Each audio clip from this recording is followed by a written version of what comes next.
Próximo orador inscrito, deputado Jundiabe, PSD de São Paulo. Vossa Excelência tem 25 minutos. É meu líder. Senhor presidente, senhoras deputadas, senhores deputados, caros telespectadores da TV Câmara, amigas e amigos, nesse precioso tempo, que, a bem da verdade, é um tempo extremamente escasso, principalmente para nós, deputados de primeiro mandato nesta nobre casa, temos que tentar dar, com muita racionalidade e objetividade, uma prestação de conta. E é difícil, deputado Amaury Teixeira, valoroso parlamentar da Bahia, porque não existe na sociedade brasileira hoje o conceito daquilo que um deputado estadual faz, daquilo que um deputado federal faz, e nós que já fomos vereadores, existe até uma confusão do desempenho do deputado federal com aquilo pontualmente que um vereador faz no seu município.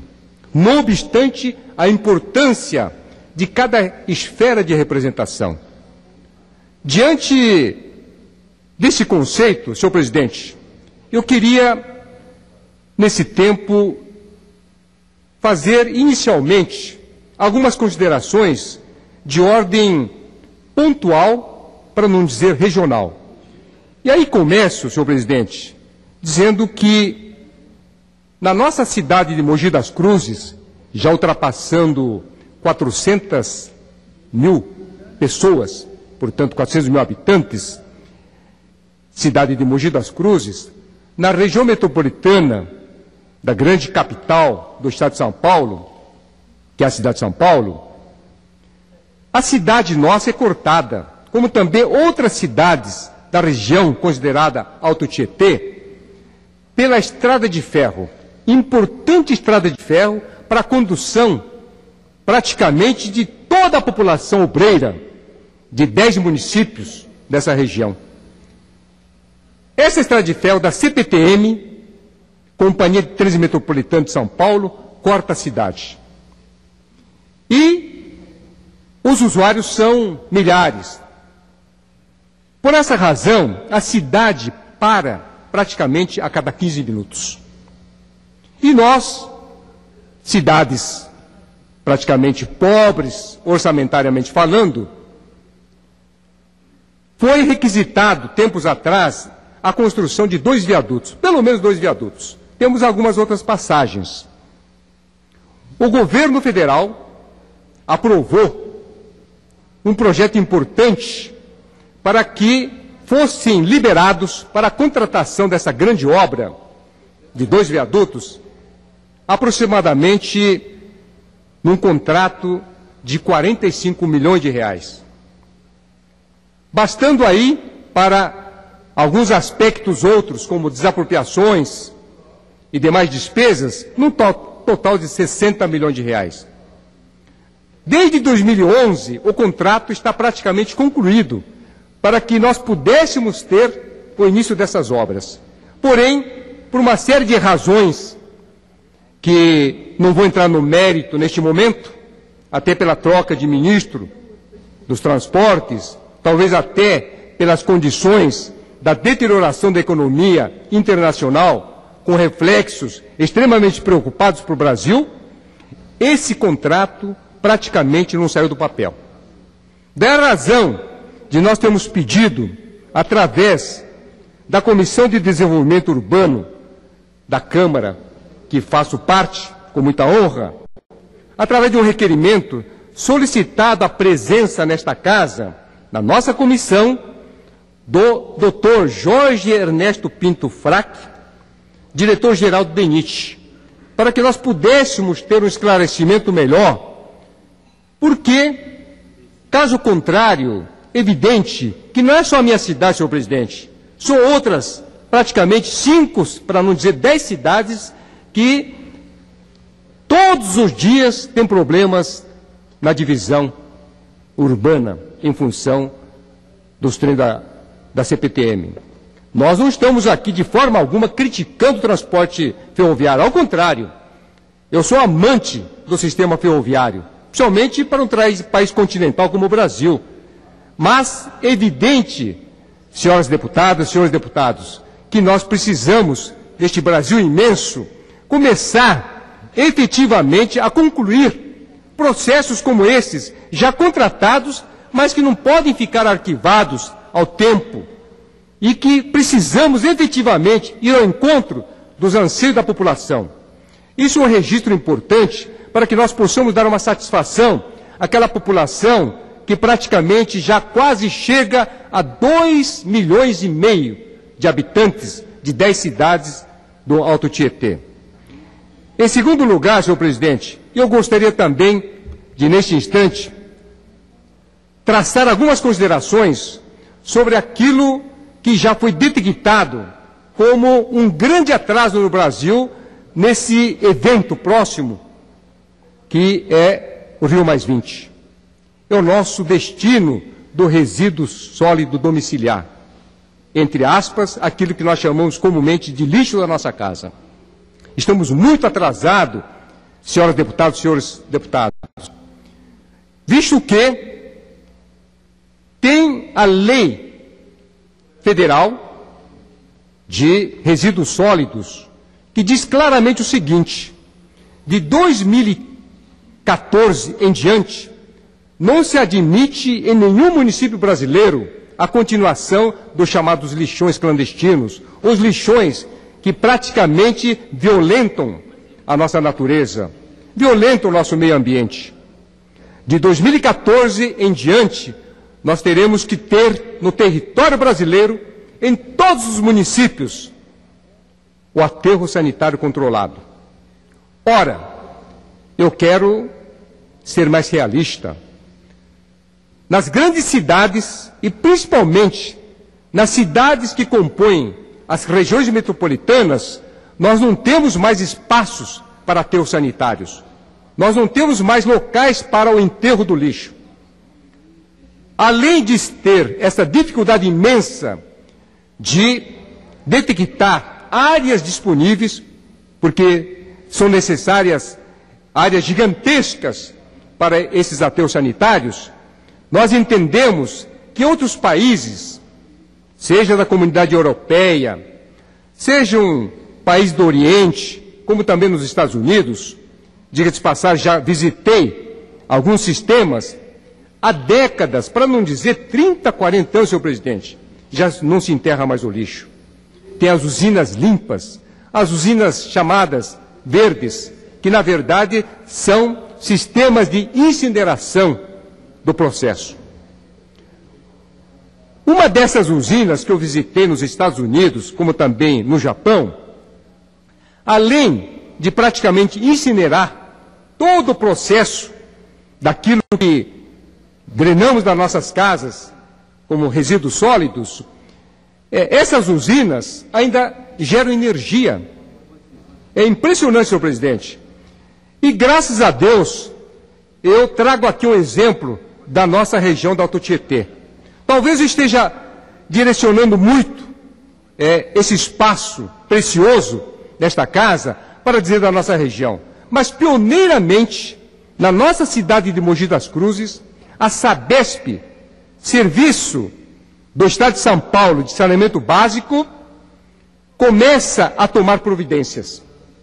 Contrata-se praticamente uma consultoria para iniciar os estudos e execução da implantação de uma usina de incineração. Pioneira no Brasil, senhor presidente.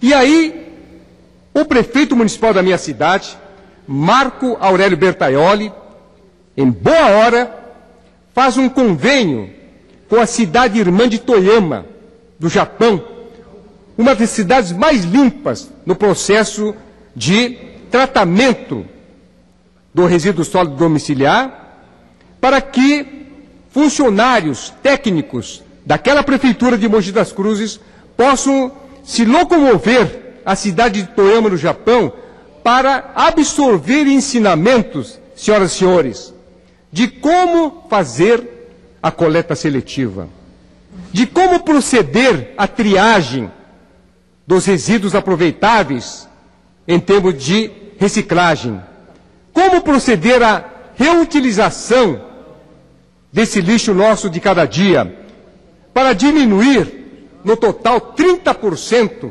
como produtos aproveitáveis, para que posteriormente nós possamos submeter a essa usina verde, usina limpa, usina de incineração, o 100%, para sobrar praticamente 6% dessa queima, gerando energia elétrica e praticamente cinzas, que poderão ser aproveitáveis para misturas de artefatos de asfalto, como também artefato de cimento. Ora, eu trago esse exemplo exatamente porque, além dos aterros sanitários, que o Programa Nacional de Resíduos Sólidos já normatiza após 2014, é fundamental, senhor presidente, que o governo brasileiro, que os governos dos nossos estados, em parceria com os municípios, principalmente das regiões metropolitanas, nós possamos conceber rapidamente essa nova tecnologia para definitivamente entrarmos nesse século da modernidade e responder, por que não, os resultados que advirão desse grande evento que vai disciplinar o meio ambiente, que é Rio+20. Quero também, nesse instante, trazer um outro processo muito importante para as regiões metropolitanas. Quero aqui parabenizar o governo do meu estado de São Paulo, governador Geraldo Alckmin, visto que na nossa história de São Paulo, além da região metropolitana de São Paulo, há muitos anos atrás, assim constituído, quando eu estava na Assembleia Legislativa do Estado de São Paulo, nós aprovamos também a Constituição da região metropolitana da Baixada Santista, aquela região da famosa cidade de Santos, vizinhança com São Vicente, Praia Grande, Bertioga, Guarujá, etc. Criou-se também a região metropolitana da região campineira, tendo como centro a grande cidade de Campinas. E aí, recentemente, nós tivemos a grande honra de participar de um evento na Constituição propriamente dita da região metropolitana do Vale do Paraíba. O histórico Vale do Paraíba, composto praticamente de 49 cidades, senhor presidente. Não só as cidades que começam aqui em Igaratá, Jacareí, até a divisa, como Queluz, mas também atingindo o litoral, como São Sebastião, Caraguatatuba, Ubatuba e também a região serrana, como Campos do Jordão, Santo Antônio do Pinhal. Por que eu quero destacar essa medida administrativa de grande impacto?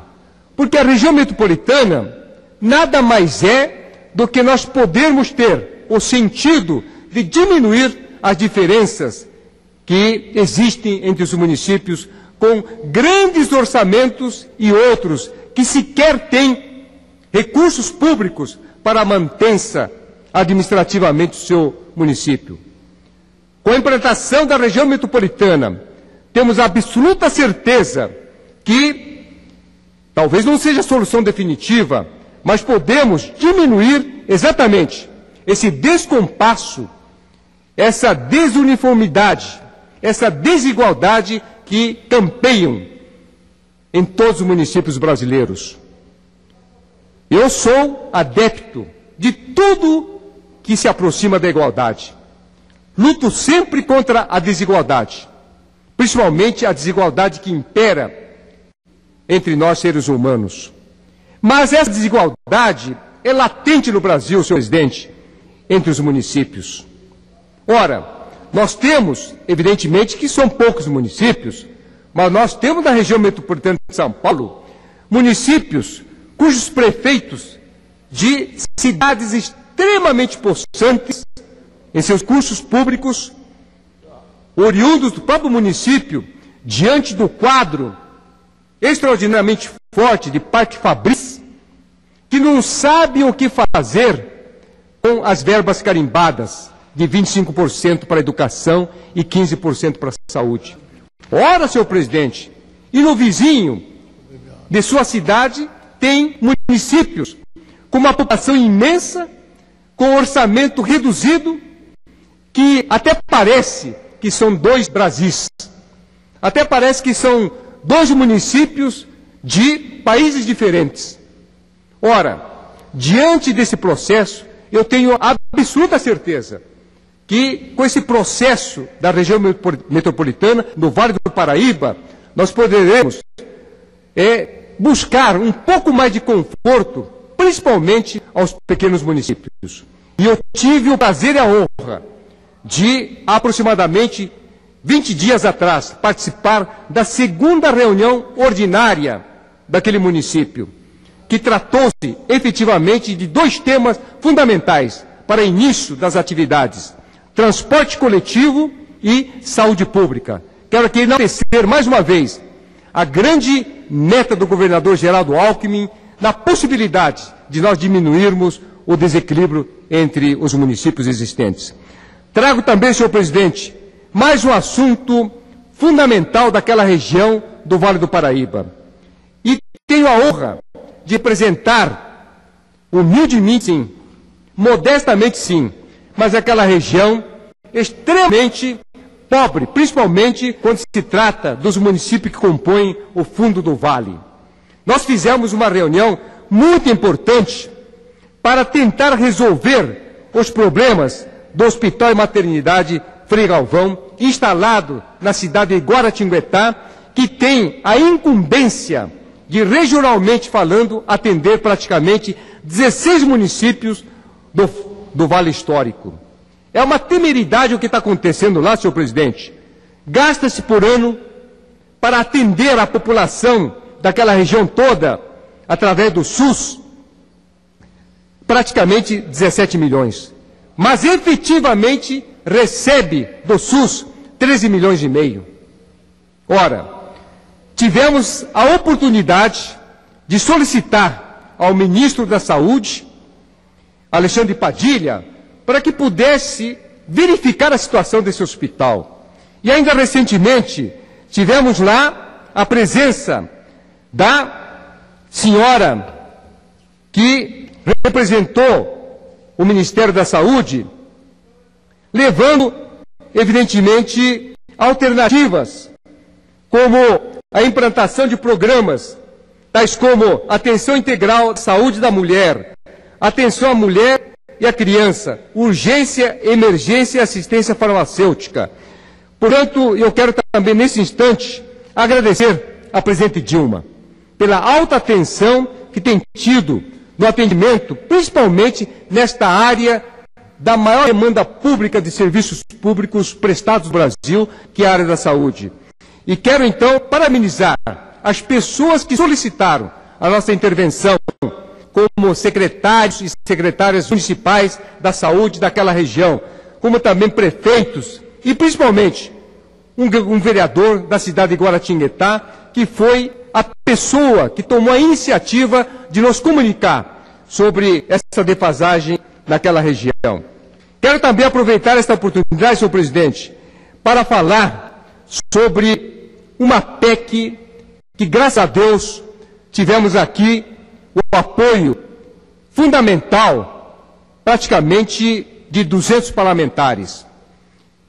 A PEC 185, que tive a iniciativa para tentar equacionar o grave problema dos reajustes de remuneração, de proventos, de salários de funcionários públicos, da esfera federal, da esfera estadual e da esfera municipal. Também atingindo os demais poderes, como executivo, judiciário, evidentemente, o poder legislativo. Por que nós apresentamos essa PEC, senhor presidente, caro deputado Isalci? Lamentavelmente, nós temos aqui um represamento para que haja esses reajustes. Eu já fui prefeito da minha cidade, Mogi das Cruzes, já fui deputado estadual e venho acompanhando com muita preocupação quando os funcionários públicos têm seus proventos praticamente reajustados a cada 3 anos, cada 4 anos. Perde-se uma possibilidade imensa de acompanhar, evidentemente, o ímpeto da inflação. Por mais que nós não tenhamos hoje uma inflação crescente no Brasil, é evidente que se nós somarmos os índices inflacionários de 2, 3, 4 anos, é evidente que nós temos aí, no final de 4 anos, por exemplo, uma defasagem, ultrapassando aí a casa dos 30%.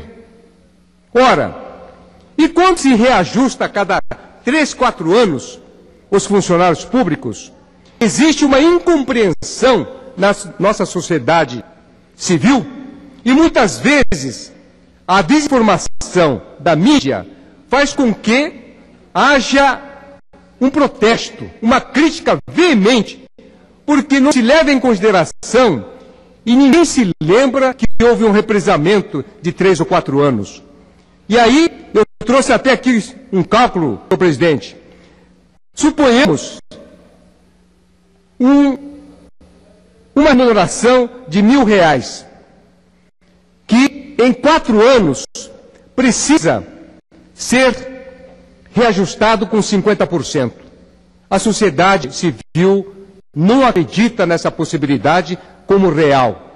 Critica-se e acaba até atingindo a nós, homens públicos, de uma forma extremamente avassaladora, como se fosse praticamente uma coisa totalmente injusta.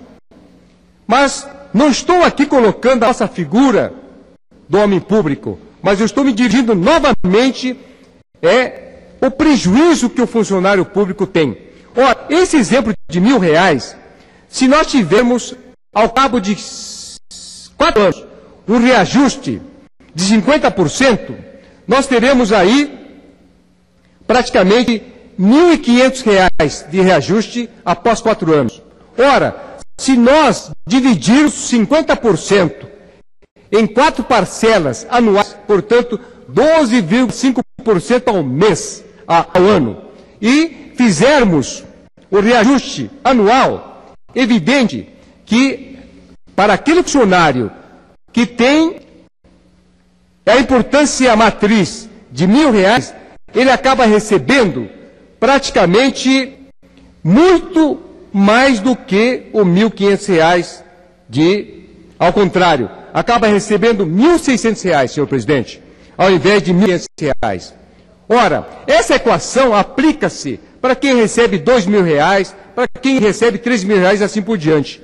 Daí a razão da importância dessa PEC, e quero deixar bem claro, senhoras e senhores, telespectadores da TV Câmara, aqui não está um deputado defendendo os direitos do parlamentar, mas sim porque nós temos que valorizar a figura máxima do funcionário público, seja da esfera federal, estadual, municipal, que tem a obrigação, tem a legitimidade de conhecer a máquina administrativa e servir a população. E por final, senhor presidente, eu queria terminar as minhas considerações dizendo que estou muito preocupado com o Código Florestal. Sou um pequeno produtor e não na dimensão da área, mas pequeno produtor no faturamento anual.